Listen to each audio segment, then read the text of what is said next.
નમસ્કાર મિત્રો, સ્વાગત છે તમારો અમારી યુટ્યુબ ચેનલ ઓનલી ઇશ્યુની અંદર। મિત્રો, અંબાલાલ પટેલની મોટી આગાહી આવેલી છે।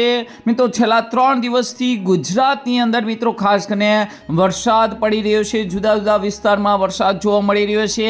ત્યારે અંબાલાલ પટેલે મિત્રો મોટી આગાહી આપેલી છે, ખાસ કરીને વેસ્ટર્ન ડિસ્ટર્બન્સની અસર જોવા મળી છે।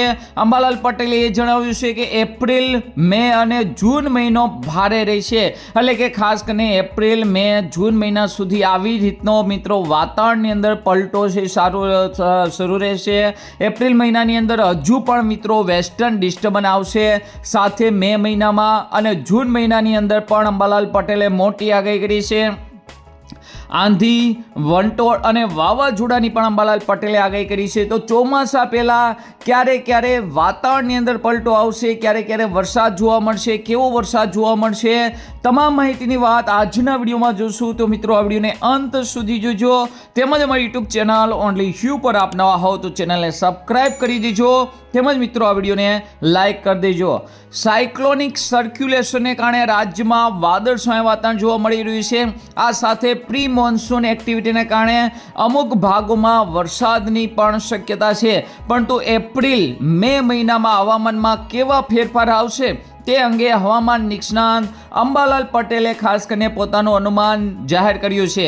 હવામાન નિષ્ણાતે ખાસ કરીને મીડિયા સાથે વાતચીતમાં જણાવ્યું છે કે એપ્રિલ મહિનામાં એક પછી એક વેસ્ટર્ન ડિસ્ટર્બન્સ આવી રહ્યા છે। 17 એપ્રિલ સુધી ગાજવીજ અને પવન સાથે બનાસકાંઠા, સાબરકાંઠા, દાહોદ, પંચમહાલના ભાગોમાં વરસાદ થવાની શક્યતા રહેશે। તો દક્ષિણ ગુજરાતના ભાગો અને સૌરાષ્ટ્ર અને કચ્છના ભાગોમાં પણ વરસાદને લઈને મિત્રો ખાસ કરીને અસર રહેવાની છે। અંબાલાલ પટેલે વધુ જણાવ્યું છે કે ઉત્તર ઓમાન તરફ એક સિસ્ટમ સક્રિય બની રહી છે અને જે સિસ્ટમનો માર્ગ ભારત તરફ રહેવાની શક્યતા છે, જેને કારણે જે વાવાઝોડું છે એને કારણે 18 થી 20 એપ્રિલમાં વાદળછાયું વાતાવરણ રહેશે, પવનની ઝડપ તેજ રહેશે, તેને કારણે ગુજરાતની અંદર વાતાવરણમાં પલટો પણ આવી શકે છે તેવી પણ અંબાલાલ પટેલ દ્વારા આગાહી વ્યક્ત કરવામાં આવી છે। તો અંબાલાલ પટેલે વધુમાં જણાવ્યું છે કે ખાસ કરીને પ્રી મોન્સૂન એક્ટિવમાં આંધી, વંટોળ થતા હોય છે, અરબ દેશોમાંથી ધૂળની ડમરીઓ આવશે। એપ્રિલ અને મે મહિનામાં પ્રી મોન્સૂન એક્ટિવિટીઓ થશે અને ભારે હલચલ જોવા મળશે। ભારે પવનને કારણે બાગાયતી પાકોને નુકસાન થવાની શક્યતા રહેશે તેવું અંબાલાલ પટેલે જણાવ્યું છે। અંબાલાલ પટેલે જણાવ્યું છે કે 11મી મે પછી બંગાળના ઉપસાગરમાં ચક્રવાતો બનશે, લો પ્રેશર બનશે અને અરબ સાગરની અંદર પણ 11 મે પછી હલચલ જોવા મળશે। મેના એન્ડમાં અને જૂન પહેલાના સપ્તાહમાં અરબ સાગરમાં હલચલ જોવા મળશે, એટલે કે વાવાઝોડા બની શકે છે।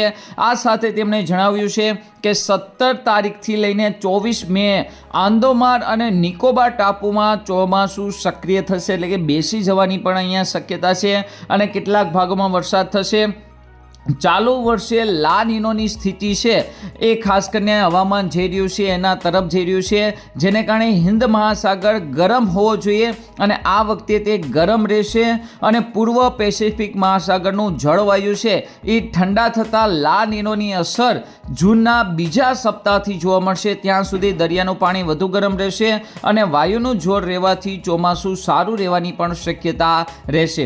અંબાલાલ પટેલે જણાવ્યું છે કે શરૂઆતનું ચોમાસું આહવા, ડાંગ, વલસાડમાં ભારે વરસાદ કરશે। સૌરાષ્ટ્રના ભાગો એટલે કે જૂનાગઢ અને અમરેલીમાં વધુ વરસાદ થશે, પરંતુ જેમ જેમ ગંગા, યમુના, જમનાના મેદાનો ટપે પછી ખબર પડશે કે સારા ચોમાસા માટે ખાસ કરીને અનેક પરિબળો કામ કરતા હોય છે।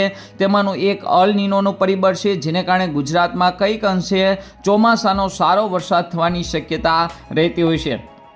તો આમ અંબાલાલ પટેલે ખાસ કરીને એપ્રિલ મહિનામાં હજુ પણ વેસ્ટર્ન ડિસ્ટર્બન્સ રહેશે, જેને લઈને વાતાવરણમાં પલટો છે। મે મહિનાના શરૂઆતની અંદર તો ખાસ કરીને ગરમી રહેશે, પરંતુ બીજા સપ્તાહથી ખાસ કરીને બંગાળની ખાડીમાં અને અરબી સમુદ્રમાં હલચલ જોવા મળશે અને મેના એન્ડ સુધીની અંદર આંદોમાન અને નિકોબારની અંદર ચોમાસું બેસી જશે। તો જૂન મહિનાની અંદર ખાસ કરીને શરૂઆતની અંદર જોવા જઈએ તો ખાસ કરીને અરબી સમુદ્રની અંદર મોટી હલચલ જોવા મળશે તેવી અંબાલાલ પટેલ દ્વારા આગાહી વ્યક્ત કરવામાં આવી છે। તો આજના વિડીયોમાં આટલું જ। વધુ વિડીયો જોવા માટે મારી યુટ્યુબ ચેનલ ઓનલી યુને સબસ્ક્રાઈબ કરી દેજો, તેમજ મિત્રો આ વિડીયોને લાઇક કરી દેજો। અસ્તુ, જય હિન્દ, જય ભારત।